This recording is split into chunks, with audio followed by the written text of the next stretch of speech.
Ok, perfecto. Ya está grabando. Y vista del hablante. Perfecto, listo. Bueno, un saludo a todos los que nos están viendo. Mi nombre es Cristina Regueira y estoy aquí con el padre Fernando Morales, legionario de Cristo, en este congreso de This Is Our Voice de sociopolítica. El padre Fernando, para quien no lo conoce, es licenciado en Filosofía y Teología por el Ateneo Regina Apostolorum de Roma y actualmente se dedica a la formación de laicos y a la formación permanente de sacerdotes en Colombia. Lo tengo aquí muy cerquita, padre. Así que también se encarga de peregrinaciones a Tierra Santa. Y bueno, yo los invito a que lo busquen en YouTube porque tiene un canal donde constantemente está subiendo contenido muy, muy interesante y muy bueno. Yo confieso que ya seguía sus videos desde hace un tiempo, padre. Entonces, bienvenido a esta conferencia. Muchísimas gracias, Cristina, y gracias por la invitación. Aclaro que en este momento estamos grabando la entrevista, estoy en México por unas semanas, entonces la hago desde México, pero sí, vivo en Colombia, así es. Así es, padre, así es. Bueno, padre, esta conferencia se titula ¿Qué pasa si un pueblo pierde su memoria? ¿No? Y esto de la memoria ha sido un tema bien, a lo mejor no con esta misma pregunta o mismas palabras, pero bien mencionado en los últimos meses a nivel mundial, ¿no? Entonces yo, para abrir esto e introducir un poco a quien se pregunta de qué va a ir esto, usted como sacerdote en la historia de la iglesia, ¿en qué le ha ayudado el uso de la memoria, ¿no? El volver al pasado en la historia de la iglesia, incluso en su vida personal? No sé cómo lo quiere enfocar. Bueno, pues creo que es interesante la pregunta porque en realidad, en cierto sentido, el sacerdote se dedica en parte a eso. Hagan esto en memoria mía. Cristo mandó mantener la memoria. Y en el fondo, ¿cuál es el punto con esto? Bueno, pues la Pascua de Cristo, que él plasmó en la última cena, en ese rito de la Eucaristía, mandó que fuera un memorial, que significa un acto que mantiene viva la memoria. Y en el fondo la Biblia es esto, no olvidéis las acciones del Señor. En uno de los salmos se nos recuerda esto, es mantener viva la memoria de quiénes somos y esa identidad de un pueblo, ¿no? Esa es la Biblia, es el conjunto de los libros históricos y literarios en general, religiosos y no religiosos, en cierto sentido, todos son religiosos para el pueblo judío, pero ¿por qué? Porque es un mantener viva la memoria de la presencia de Dios en su pueblo. Entonces, el sacerdote se dedica a esto, y la iglesia también, a recordarnos constantemente quiénes somos, de dónde venimos y hacia dónde vamos. Así es, padre, sí, es algo muy importante en el tema de la memoria. Y cuando estuve leyendo algunas cosas de Juan Pablo II para prepararme para esta entrevista, habla mucho de los símbolos históricos, ¿no? ¿Cuál es la importancia de los símbolos históricos hoy en día y en general en la historia? Perdona que corte aquí. Creo que esa era la siguiente pregunta, es decir, me equivoqué cuando te dije lo de los números, tal vez, pero primero me pregunta lo de las estatuas. Ah, ok. Le pregunto primero lo de Después, las estatuas. después la de, ¿cuál es la siguiente? O sea, las que yo te envié en la numeración mía, hay que invertir la 2 y la 3. Es decir, en Bueno, este caso, la 3 y la 4. ok, sí, porque ok, perfecto. Entonces hablamos de San Junípero primero, o sea, de estatuas de Cristóbal Colón, San Junípero, luego de la memoria histórica con la identidad presente de los pueblos y luego la de los símbolos históricos. Así es. Ok, perfecto. Ok. Déjame ver cómo lo... Ok, listo. Bueno, Espérame. padre, pensando un poco en hechos recientes y todo este tema de la memoria, hemos visto cómo en actos de protesta se han derribado estatuas de Cristóbal Colón o incluso de San Junípero Serra, ¿no? ¿Qué significado tienen estas acciones o qué podría comentarnos al respecto? Bueno, yo creo que hay que poner en contexto estos actos, ¿no? En realidad, se trata de un rechazo hacia las raíces cristianas o específicamente católicas de Hispanoamérica. Esto se inserta en lo que podríamos llamar una manipulación histórica. Una manera muy eficaz de atacar la fe es crear leyendas negras, y concretamente en la historia. Y a veces se basan en algunos elementos pues, cuestionables del pasado, porque pues obviamente que también han existido en algunos casos pues, errores en toda la historia humana. Pero entonces, ¿qué se hace? Se exagera una mancha de la historia hasta convertirla en algo enorme. Otras veces incluso se inventan los datos desde cero. En lugares donde no hubo nada, se ponen hechos terribles. En cualquier caso, pues se trata de enormes manipulaciones. Entonces, pongo algunos ejemplos típicos, ¿no? El caso de las cruzadas, ¿no? Entonces, toman algunos elementos de las cruzadas y se convierten en algo desastroso, fatal, ¿no? Se saca de contexto. La Inquisición, lo mismo, si lo saco de contexto y subrayo unos elementos de esto, entonces se vuelve algo terrible, ¿no? O el mismo caso Galileo, que se sacan entonces de contexto, se exageran hasta la saciedad y luego pues se utilizan estos hechos como armas en contra de la fe. Y de hecho la ignorancia es tan grande en estas cosas que, por ejemplo, esto es lo último que dije, ¿no? Hay muchísima gente que piensa que Galileo fue quemado en la hoguera, por ejemplo, ¿no? Cuando en realidad pues siempre vivió y murió en tranquilidad y en paz con la iglesia. Claro que hoy somos capaces de ver que fue un error que se le haya impedido publicar sus teorías porque no estaban suficientemente probadas en ese momento. Y bueno, pues sí, es verdad que fue un error que se le hubiera prohibido esto. Pero de allí a crear una leyenda negra de oscurantismo más allá de un error, entonces ahí se ve claramente cómo se hace esto. Entonces, eso es lo que se hace ahora en concreto con un hecho histórico que es la evangelización de América, que fue la más grande hazaña de transmisión del mensaje de Cristo en toda la historia. Y hoy se quiere presentar a las masas simplemente como una masacre.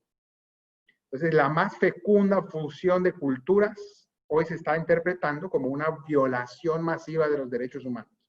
Entonces, según esa leyenda negra, España solamente vino a saquear y esclavizar a los indios. Y supuestamente no habría aportado nada realmente positivo, sino que solamente se dedicó a destruir culturas gloriosas, maravillosas.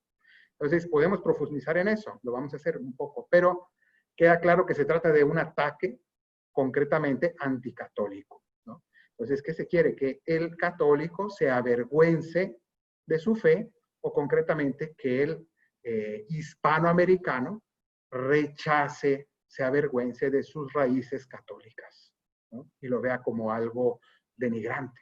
Entonces, de nuevo, se toman ciertos errores o ciertos abusos.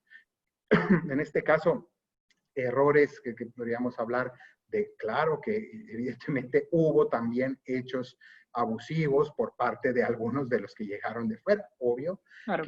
Y podemos, pues si nos ponemos a buscar, claro que vamos a encontrar, pero de allí a universalizarlos y convertirlos en la esencia de lo que ocurrió, pues ciertamente es algo que está fuera de contexto. Con esto se quiere borrar de la memoria del pueblo todo lo glorioso que se recibió de España, y con eso pues también se están ignorando las atrocidades prehispánicas que no hace falta exagerarlas. Recordemos que el año pasado se descubrieron los restos de más de 140 niños sacrificados por los incas. Entonces, y parece ser que en un solo sacrificio. Entonces, imaginémonos lo que era, y eso los incas, y hablamos de los aztecas, ¿no? Que esclavizaban a las culturas circundantes precisamente para obtener hombres para sacrificar, sacarles el corazón, sacrificar a los dioses, ¿no? ¿Cómo fue posible, por ejemplo, que 400 españoles que llegaron a México vencieran a todo el imperio azteca ellos solos? ¿Por qué? Pues simplemente porque todos los demás pueblos indígenas fuera de los aztecas se aliaron con los españoles para derrocar a los grandes opresores que los mataban, ¿no? Que los tenían subyugados, oprimidos. Entonces, esa tiranía sanguinaria de los aztecas, pues fue vencida ¿no? Gracias a que los españoles unificaron a esos otros pueblos para liberarlos. Sentían que estaban siendo liberados todos estos otros. Entonces, ¿qué ocurrió en realidad? Pues el catolicismo sustituyó el dios Sol, que debía ser alimentado con sangre de sacrificios humanos, y lo sustituyó por el creador del Sol y del universo, que además sacrificó a su propio Hijo Jesucristo y derramó su sangre para salvarlos a ellos, esos indios. Imagínate ese cambio de paradigma, ¿no? De un Dios que me exige mi sangre a un Dios que derramó su sangre por mí. Entonces, es un cambio profundísimo, ¿no? Y así fue el cambio cultural. Y entonces, a partir de esta revolución de la fe, vino la creación de un mundo nuevo. Y entonces, ¿qué resultó? Pues la fusión de dos culturas, o de muchas culturas realmente, pero principalmente de esas dos culturas, las razas, y de ahí resultó algo grandioso. Entonces, la nueva España, esa realidad nueva, en realidad era la perla preciosa del Imperio Español. O sea, realmente se le suele interpretar todo esto como un saqueo, ¿no? De América, cuando en realidad fue la creación de un mundo nuevo, esencialmente católico, lleno de lo que podemos ver hoy en muchos testimonios, en muchos vestigios, un mundo lleno de cultura, lleno de arte, de universidades, de bibliotecas, de grandes monumentos, catedrales maravillosas, o sea, una civilización real que nunca antes hubo aquí, en realidad, nada parecido.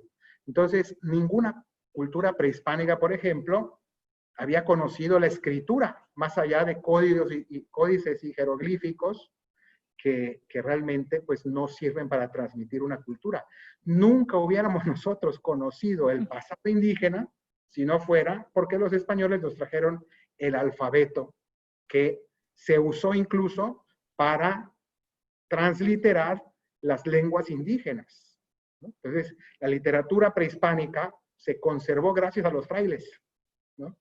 Que ellos, como por ejemplo en México, Fray Bernardino de Sahagún con los aztecas, ¿no? Y otros muchos frailes crearon transliteraciones del náhuatl o del maya, y hoy no conoceríamos, no nos hubieran llegado escritos como de los mayas, por ejemplo, el Chilam Balam, el Popol Vuh. Estos escritos mayas se escribieron realmente cuando los frailes enseñaron a escribir a los indígenas, y ellos pudieron, las tradiciones orales y más o menos dibujadas en códices, pudieron escribirlas de manera más precisa, y por eso hoy los conocemos. Entonces, y bueno, y no hablo aquí de la cantidad de literatos de origen indígena que hubo en el siglo XV, en el siglo XVI, en el siglo XVII. ¿Por qué? Pues porque trajeron cultura, realmente no venían solo a esclavizar, venían a culturizar, a elevar. Entonces, realmente España vino a traer civilización y evangelio, ¿no? No estoy negando, repito, otras cosas tristes que pueda haber, pero no las podemos convertir en el centro, ¿no? A los que quieren ideologizar la historia intentan vendernos una leyenda utópica de los indígenas y una leyenda negra de los españoles, ¿no? Y es bien sabido que la izquierda mundial pues alimenta del odio y el victimismo, ¿no? Van creando odio y victimismo porque es la fuerza que sostiene ese sistema, ¿no? Necesita crear un antagonismo, un enemigo público, un sentimiento de indignación, de rechazo, que permita que el pueblo pues se acoja a sus partidos para que los liberen, ¿no? Entonces, ven a mi partido, yo te voy a liberar de ese enemigo.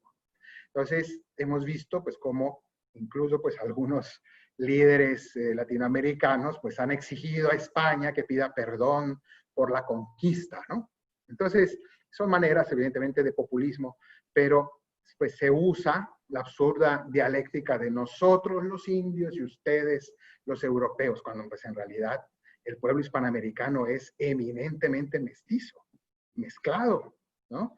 A diferencia, por ejemplo, de Norteamérica, que los europeos protestantes que llegaron allí jamás se mezclaron con los indios de ninguna manera. Se crearon, ¿no? Una sociedad de Estados Unidos hoy es una sociedad de guetos étnicos, donde no hay una verdadera mezcla, ¿no? A lo mucho, pues una convivencia no tan pacífica como hemos visto ahora, pero bueno.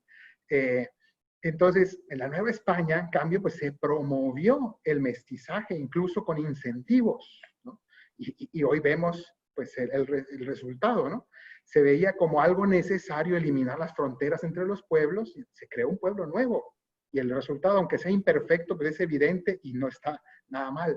Entonces, yo recuerdo un sacerdote español que trabajó allí en Venezuela, ¿no?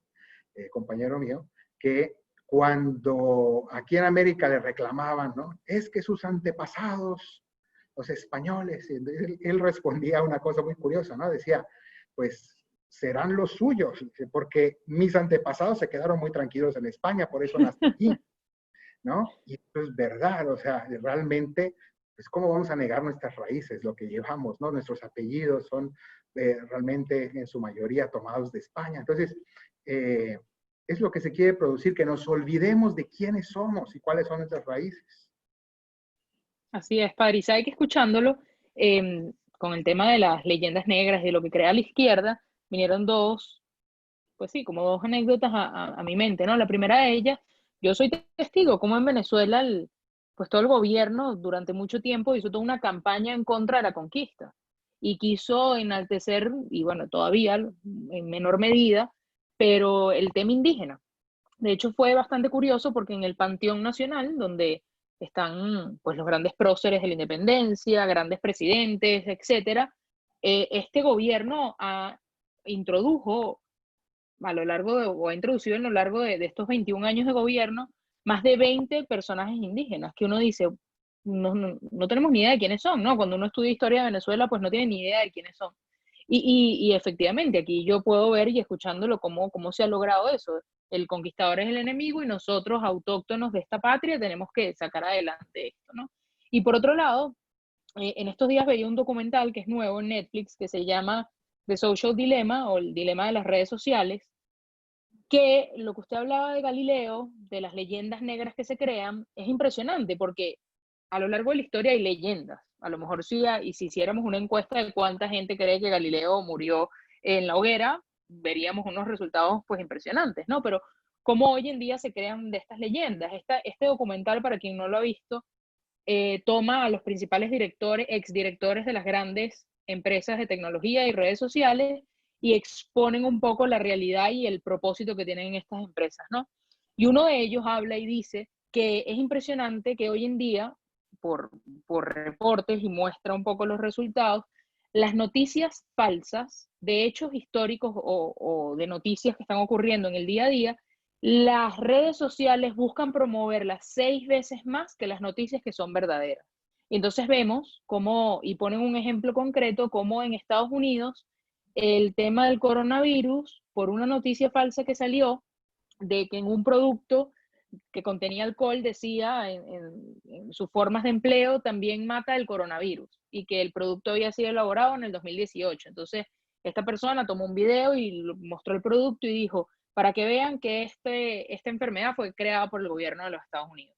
Esto llegó a, bueno, millones de personas y comenzó una tendencia en los Estados Unidos de reclamarle al gobierno por la creación del virus, ¿no? Entonces ahí vemos cómo no solamente se han creado leyendas en el pasado o de hechos del pasado, sino de acontecimientos actuales y que es bastante peligroso para la sociedad hoy en día, ¿no?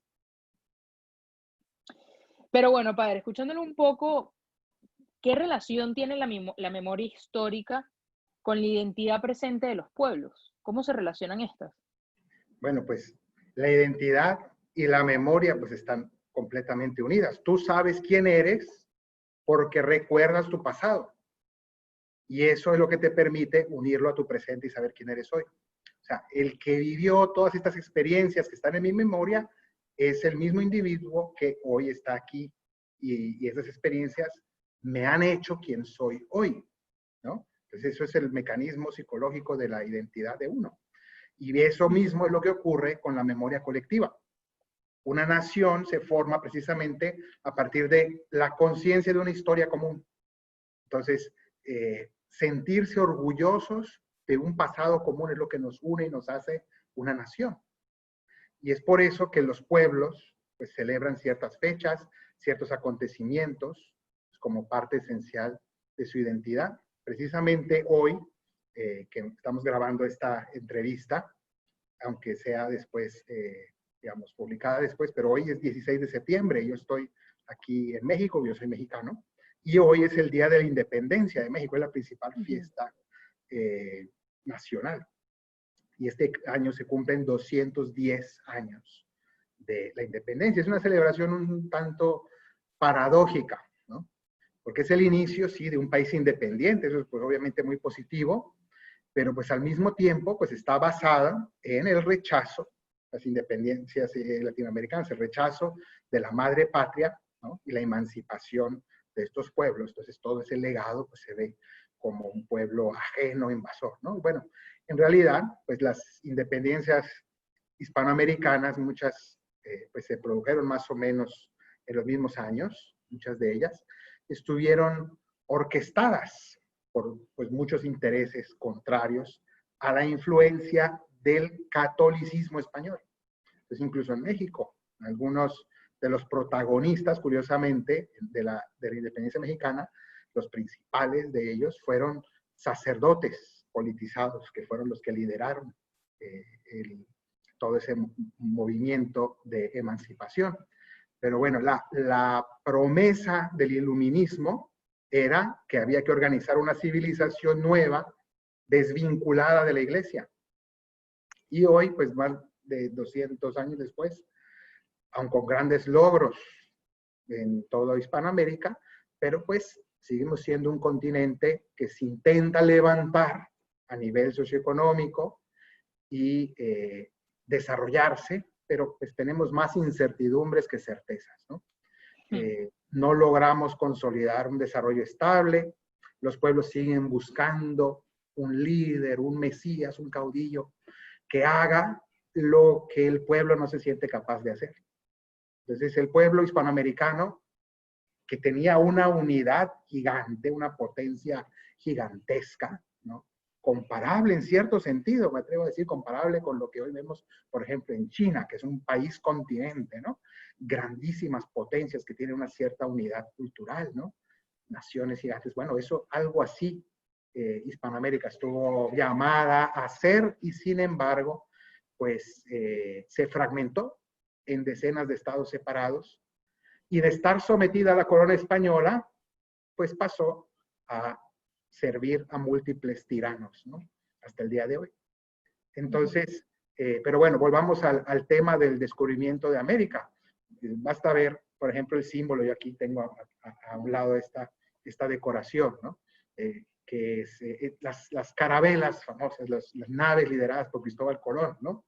Que fueron enviadas por la corona española para descubrir, en realidad que querían descubrir, ¿no? Siempre nos han dicho que venían, que estaban buscando cómo ir a buscar especias, ¿no? Condimentos para la comida, ¿no? Es absurdo, eso, en realidad los documentos históricos nos dicen que estaban buscando una ruta nueva para llegar a Asia por detrás, querían ver cómo poder llegar a Jerusalén por la retaguardia para sorprender a los moros, ¿no? Y reconquistar Jerusalén. Entonces, estas naves, pues, iban realmente decoradas o realmente con el símbolo de la cruz en sus velas, ¿no? ¿Por qué? Porque sabían que iban a una misión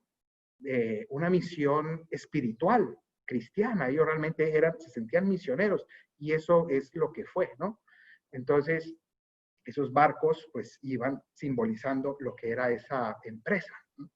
Y el descubrimiento de América ocasionó el encuentro de dos mundos.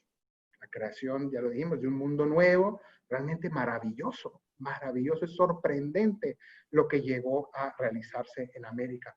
Y esa fusión, pues la hemos celebrado durante muchas décadas con el nombre, en muchos lugares se llamaba el Día de la Raza, ¿no? Que el 12 de octubre, bueno, tiene varios nombres según el país, pero en el fondo, de una manera, es una manera de llenarse de gratitud ante un evento glorioso, providencial, que marca nuestra identidad, porque nos hace sentirnos orgullosos de todo lo bueno que surgió aquí. Y también nos distingue, en cierto sentido, nuestra identidad, que es lo que estamos hablando, descubrir nuestra identidad diferente de Europa y diferente también del puro indigenismo. Es una nueva cultura que tiene una fusión maravillosa, un resultado. Entonces, el nuevo todo es mayor que la suma de sus partes, ¿no? Entonces, esta nueva cultura resultó maravillosa, pero ahora en cambio, a partir de la leyenda negra, pues que no tiene además ningún sustento documental, sino que más bien es una creación ideológica, pues en algunos lugares se quiere hablar más bien el 12 de octubre, Día de la Resistencia Indígena, ¿no? Y volvemos a ese tipo de dialécticas, ¿no? Que son marxistas en el fondo. Pero esta es una muestra de manipulación de la identidad a través de la reinterpretación de la historia, ¿no? Todo un pueblo pues, llega a rechazar sus raíces católicas, que son parte fundamental de su identidad, de su ADN. ¿A partir de qué? De una leyenda negra que se consolida eliminando los símbolos de esa historia. Porque quien controla el pasado, controla el futuro, más o menos. Es lo que dijo George Orwell, lo dijo. Cuando borras la memoria de un pueblo e inoculas una nueva versión de su historia más acorde con tus planes, entonces anulas la identidad del pueblo y lo vuelves afín a tus intereses. Entonces, de ese modo, pues se logra que el pueblo no sepa de dónde viene y por tanto, pues tampoco sepa a dónde va. Pierde el objetivo, pierde la voluntad propia y de ese modo, pues se le puede llevar hacia donde los gobernantes o los partidos en el poder pues, quieran. Así es, padre. Y ahora que comentaba un poco el tema de las calaveras, de los barcos que venían Cristóbal Colón y su grupo, ¿cuál cree usted que es la importancia entonces de los símbolos históricos como tal, ¿no? Porque mencionaba este en concreto, pero hablando de los símbolos históricos para los pueblos. Bueno, pues las naciones crean símbolos que permiten que el pueblo recuerde los hechos más importantes de su historia, pues para mantener viva su identidad. Entonces es por eso que se elevan monumentos, estatuas o fechas, como he mencionado, ¿no? Conmemoraciones, que son parte de un esfuerzo para no olvidar de dónde venimos, el origen común que nos une, ¿no? Entonces la destrucción de una estatua por parte de fanáticos, ¿no? A nivel pues, más o menos espontáneo, aunque sabemos que hay una manipulación detrás de movimientos pues, ideológicos, de lobby, ¿no? Pero, digamos, creo que no es tan grave como cuando esto mismo se hace, pero desde los poderes legislativos, ¿no?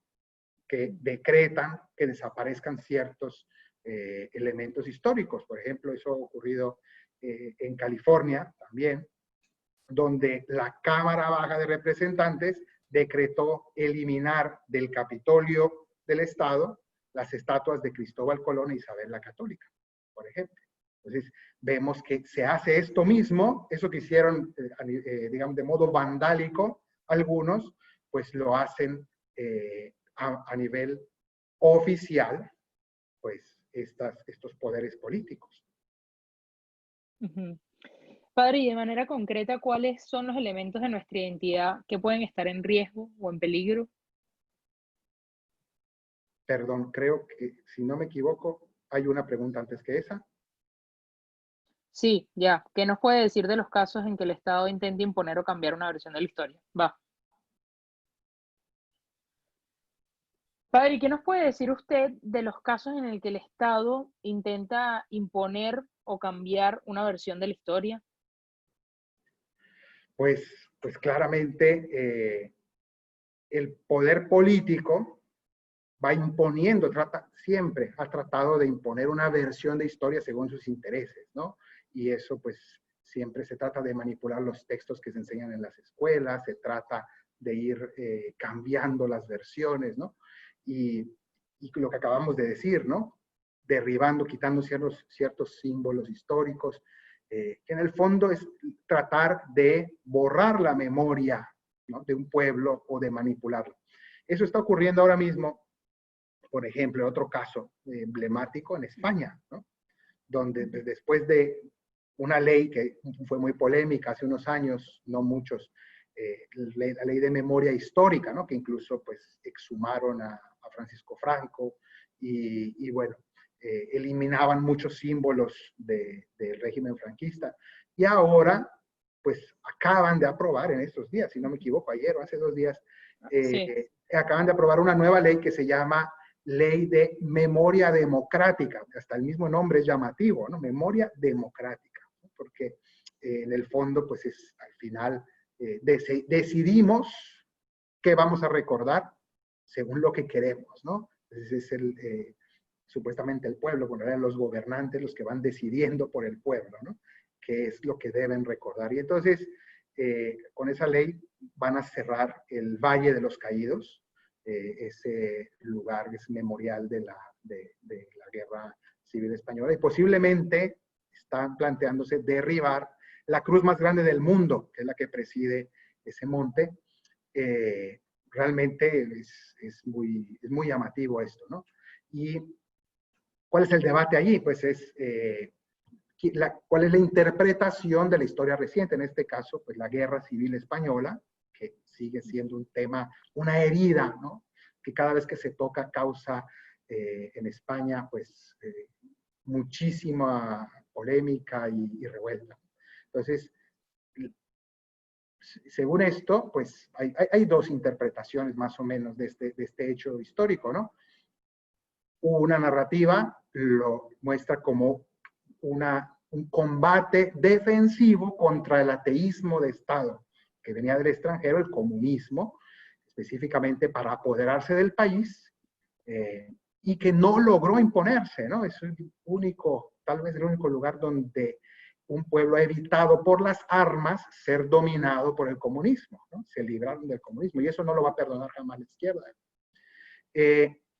O en cambio, la otra versión, que es la que se quiere pues más bien subrayar e imponer ahora, es que en realidad la guerra civil fue la victoria del fascismo totalitario, ¿no? Entonces, pues la historia humana siempre es muy compleja. Obviamente que vamos a poder encontrar cosas por todos lados, ¿no? Y hay que matizar muchísimo las cosas. No se puede combatir una leyenda negra creando una leyenda dorada. Esa es siempre una tentación, ¿no? Tanto para la evangelización de América como para España y para cualquier lugar, ¿no? La historia humana es eso, siempre humana, llena de contraluces y de contrastes, ¿no? Pero es importante buscar siempre la verdad por encima de intereses políticos. Siempre se instrumentalizan y quieren instrumentalizar el pasado para controlar el presente y el futuro. Entonces no pueden ser los políticos los que decidan la interpretación de la historia. Tiene que ser el estudio integral de los testimonios históricos, de los documentos, los que se impongan, los hechos deben imponerse, pero la verdad es que sí estamos muy lejos de eso. Y especialmente el comunismo ha sido muy hábil en ocultar o echar al olvido su realidad histórica. 60 millones de muertos que dejó a su paso. Y sin duda es la ideología que más muerta ha dejado en la historia.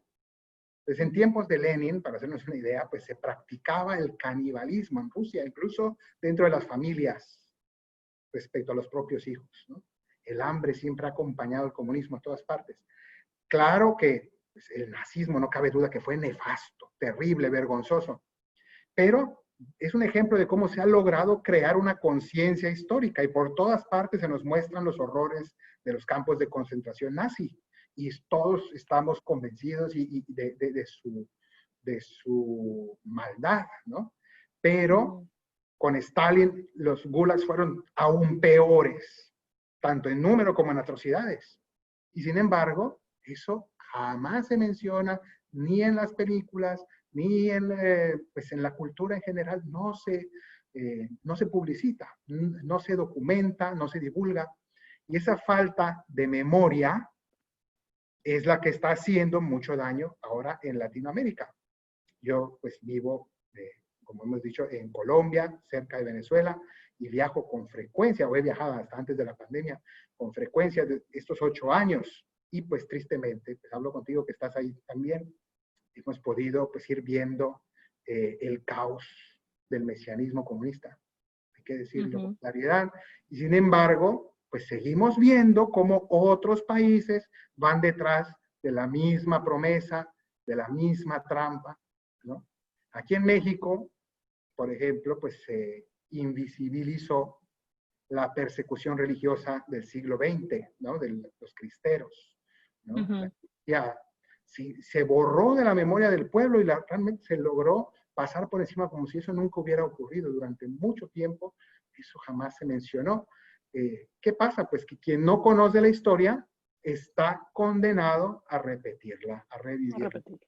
Y eso pues ocurre constantemente y sigue ocurriendo entre nosotros. Así es, padre.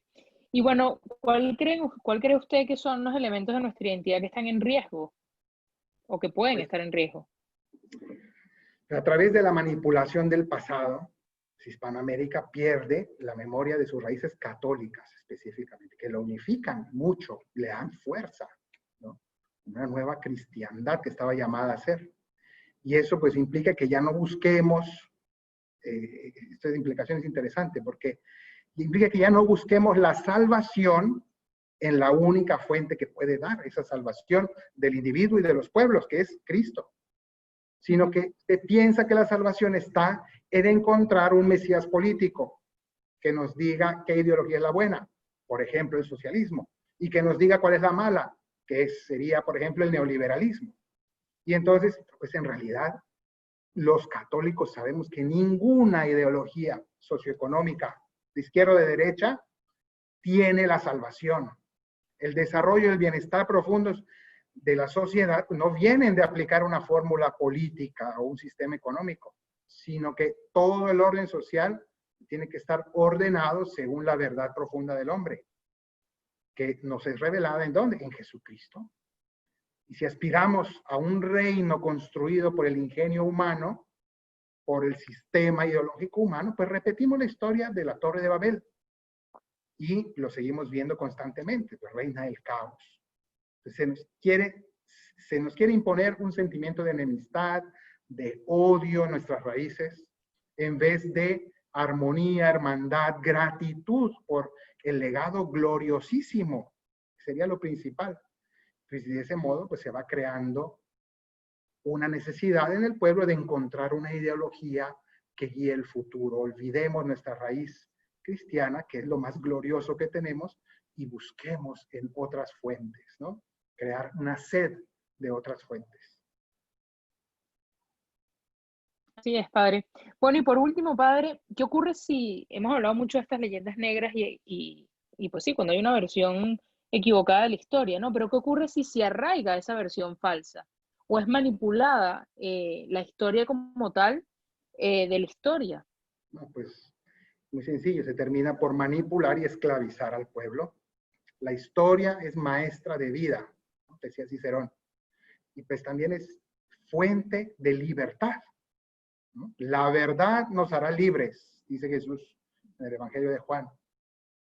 También en este caso necesitamos conocer la verdad, nuestra verdad, con sus luces y sombras, pero sin caer en la trampa de las leyendas negras y de las manipulaciones ideológicas porque buscan hacernos olvidar nuestro pasado. ¿Para qué? Pues en realidad para formatearnos, para resetear la sociedad, para llevarnos a donde ellos quieren. Así es, padre. Sí, es bueno, padre. Muchísimas gracias por compartirnos, pues, tanto sobre el tema de la memoria y qué pasa si un pueblo pierde su memoria. Le agradecemos muchísimo su participación. Invitamos a todos los que nos están viendo, pues, que continúen con el resto de las conferencias y que no olviden de seguir, bueno, al padre Fernando en su canal de YouTube, que se los recomiendo 100%, y a New Fire en todas las diferentes plataformas. Muchísimas gracias, padre. Gracias a ti. Que Dios te bendiga. Amén, padre, igual. Buenísimo, padre. Qué interesante.